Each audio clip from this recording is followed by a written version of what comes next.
My dear students, today we have a wonderful poem before us. A house, a home. As the title is, जैसा कि इस poem का नाम है, इस पोएम में पोएट ने कंपेयर किया है एक हाउस और एक होम को। हम लोग बोलचाल की भाषा में हाउस और होम को एक ही समझते हैं, लेकिन पोएट ने हाउस और होम के डिफरेंस को बहुत ही अच्छे तरीके से इस पोएम के माध्यम से आपको बताने की कोशिश की है। इस पोएम को लिखने वाले पोएट का नाम है लॉरेन एम हाली और उन्होंने ये ब्यूटीफुल पोएम क्लास 6 के हमारे स्टूडेंट्स के लिए लिखा है। There are 2 stanzas in this poem. इस पोएम में 2 स्टैंजा हैं और पहले स्टैंजा में पोएट ने मीनिंग एक्सप्लेन करने की कोशिश की है व्हाट इज अ हाउस, और सेकंड स्टैंजा में पोएट ने एक्सप्लेन किया है what is home and how is it different from a house. So let us begin with the first stanza. The first stanza begins with a question, what is a house? आखिर house क्या है? It's brick and stone and would that's hard.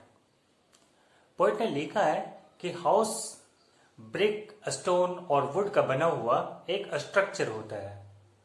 Some window glass, उसमें कुछ कांच की खिड़कियां होती हैं, एंड परहैप्स अ यार्ड, और शायद इनमें एक बड़ा सा आंगन होता है या उस घर के आगे या पीछे कुछ ओपन स्पेस होते हैं।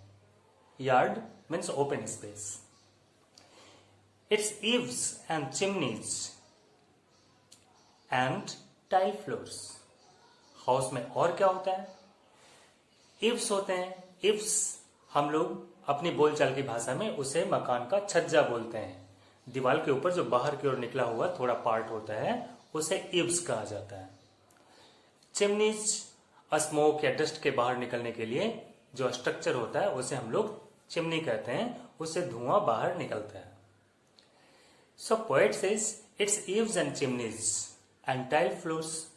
टाइल लगे हुए फ्लोर होते हैं, इव्स होते हैं, छज्जे होते हैं, और स्मोक निकलने के लिए चिमनी होता है। एंड स्ट्यूको एंड रूफ, ऊपर छत होती है, दीवारों के ऊपर अच्छा फाइन क्वालिटी का पेंट होता है, एंड लॉट्स ऑफ डोर्स, और बहुत सारे दरवाजे होते हैं। और इसी स्ट्रक्चर को, जिसमें कि ऊपर छत होती है, दीवार होता है, दीवारों के ऊपर बढ़िया सा पेंट होता है, फ्लोर पे टाइल्स होते हैं, बहुत सारे दरवाजे और खिड़कियां होती हैं, और उस स्ट्रक्चर को हम लोग हाउस कहते हैं। लेकिन होम हाउस से बिल्कुल अलग होता है। What is a home? Poet कहता है it's loving and family and doing for others. Poet के अनुसार उस घर में रहने वाला जो फैमिली होता है, उस हाउस के अंदर रहने वाला जो फैमिली होता है, और उनका जो एक दूसरे के प्रति, एक दूसरे के लिए जो लविंग एटीट्यूड और बिहेवियर होता है, डूइंग फॉर अदर्स, वो जो हमेशा एक दूसरे के लिए काम करते हैं, उसे हम लोग होम कहते हैं। It's brothers and sisters and fathers and mothers. Father, mother, brother, sister, ये सब मिलकर के एक फैमिली बनाते हैं, और उस फैमिली के बीच जो आपस में प्यार होता है, जो अपनापन होता है, एक दूसरे के प्रति मदद करने की भावना होती है, without any selfish act.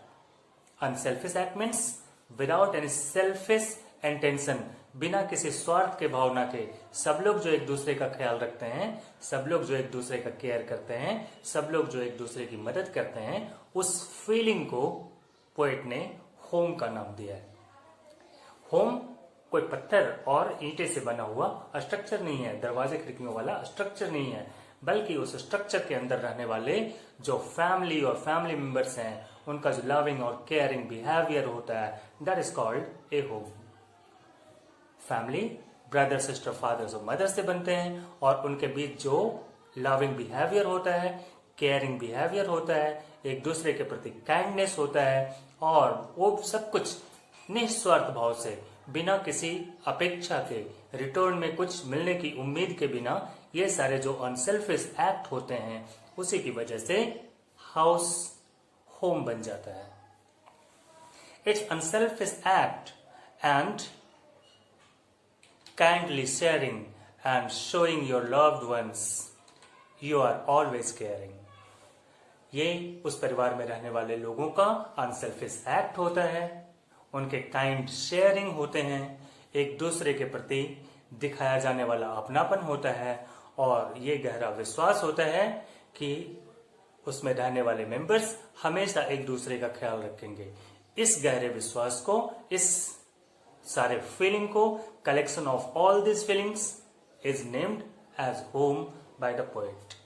So there is a big difference between a house and home. अगर आप इस पोएम के सारे लाइन्स को अच्छे तरीके से पढ़ेंगे और मैंने जो अभी एक्सप्लेनेशन दिया है उन्हें फिर से रिपीट करके अगर आप इसे सुनेंगे और दोबारा समझने की कोशिश करेंगे तो आप भी समझ पाएंगे कि एक हाउस और एक होम में कितना बड़ा डिफरेंस होता है.